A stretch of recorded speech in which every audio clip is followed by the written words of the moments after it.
Hello दोस्तों, short study में आप सभी का स्वागत है।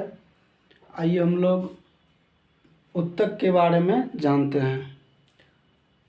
उत्तक के अध्ययन को हिस्टोलॉजी कहते हैं। उत्तक के अध्ययन को क्या कहते हैं? हिस्टोलॉजी कहते हैं। उत्तक 4 प्रकार के होते हैं: उपकला उत्तक, संयोजी उत्तक, पेशीय उत्तक और तंत्रिका उत्तक। उत्तक कितने प्रकार के होते हैं?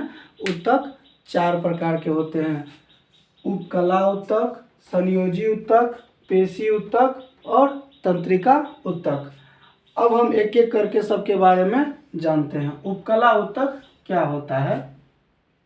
सबसे पहले उपकला उत्तक बना होता है वसा का। वसा का हमारे शरीर में काम क्या है कि यह मोटे लोगों में ज़्यादा देखा जाता है। यह हमारे शरीर को चोट से बचाता है और हमारे शरीर की सुंदरता को बढ़ाता है। फिर इसके बाद हम लोग बचपन में जानते थे कि ऊँट का जो कुबर होता है उसमें पानी होता है, लेकिन नहीं, उसमें पानी नहीं होता, उसमें वसा होता है। फिर इसके बाद आप लोग देखे होंगे कि जब आदमी बूढ़ा हो जाता है तो उसके चेहरा पर झुर्रियाँ आ जाता है। बस इसी कारण झुर्रियाँ आता है कि बूढ़ा होने के बाद उसके चेहरे से वसा की मात्रा घटने लगती है, और जिसमें वसा थोड़ा ठीक ठाक रहता है, एकदम मोटे तगड़े रहता है, और उसका ये सब गाल सब भी फुला हुआ रहता है। फिर इसके बाद हम लोग पढ़ेंगे संयोजी उत्तक के बारे में। संयोजी उत्तक क्या है? संयोजी उत्तक को कहते हैं कनेक्टिंग टिश्यू। संयोजी उत्तक को क्या कहते हैं? Connecting tissue. सबसे पहले हमारे शरीर के हर एक अंगों को एक दूसरे से कनेक्ट जो करता है उसी को बोलते हैं संयोजी उत्तक।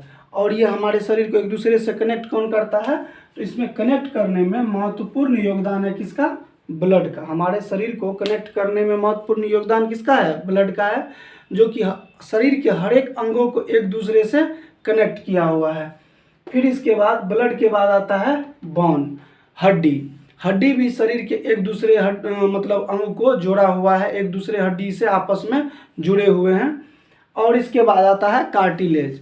हड्डी और कार्टिलेज में क्या अंतर है? हड्डी बोलते हैं मजबूत को, कार्टिलेज भी हड्डी का ही रूप है, लेकिन कार्टिलेज थोड़ा मुलायम मतलब लचीला होता है। जिस तरह से कान का जो हड्डी है, इसको हड्डी नहीं बोलेंगे, इसको कार्टिलेज बोलेंगे, क्योंकि ये मुड़ जाता है। फिर नाक में ये सब, ये गले में ये सब क्या है? ये कार्टिलेज है। फिर इसके बाद चलते हैं पेशीय उत्तक पे। पेशीय उत्तक 2 प्रकार के होते हैं। पेशीय उत्तक कितने प्रकार के होते हैं? 2 प्रकार के होते हैं। एक होते हैं ऐच्छिक और दूसरा होता है अनैच्छिक। अब हम लोग ऐच्छिक और अनैच्छिक के बारे में जानते हैं। सबसे पहले ऐच्छिक किसको कहते हैं? ऐच्छिक वैसा प्रक्रिया है जिस पर हमारा नियंत्रण रहता है, हमारे इच्छा के अनुसार चलता है। जैसे कि आप लोग देखे होंगे, मतलब आजकल के जनरेशन में अथी में जाते हैं, क्या कहते हैं, जिम में जाते हैं। जिम में जा करके पूरा एकदम सेटअप सब मार करके एकदम छाती ताती चौड़ा कर लेते हैं, बॉडी वॉडी बना लेते हैं। ये हुआ ऐच्छिक मांसपेशियों के कारण। और एक चीज़ है, एक ऐच्छिक मांसपेशी हमारे इच्छा अनुसार चलता है। ऐच्छिक मांसपेशी हमारे इच्छा अनुसार वर्क करता है, इसको हम जैसे जैसे कहेंगे वैसे वैसे ही वर्क करेगा। लेकिन यहाँ एक क्वेश्चन पूछता है कि ऐच्छिक मांसपेशी में जो काम करने के बाद दर्द होने लगता है, किस एसिड के कारण? तो लैक्टिक एसिड के कारण। हमारे मांसपेशी जब ज़्यादा वर्क करता है इसमें लैक्टिक एसिड जम जाता है, जिससे यह दर्द करने लगता है।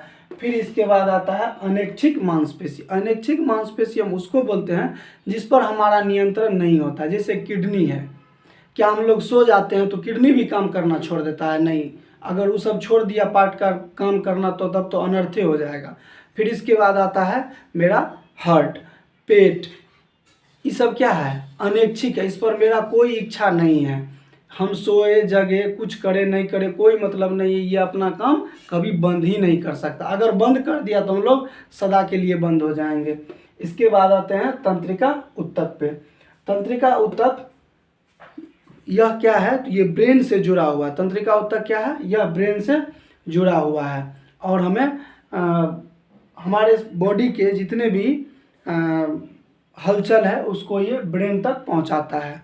और तंत्रिका उत्तक के बारे में जब हम लोग ब्रेन पढ़ेंगे तो वहाँ क्लियर से देखेंगे इसको, और ज़्यादा बढ़िया से।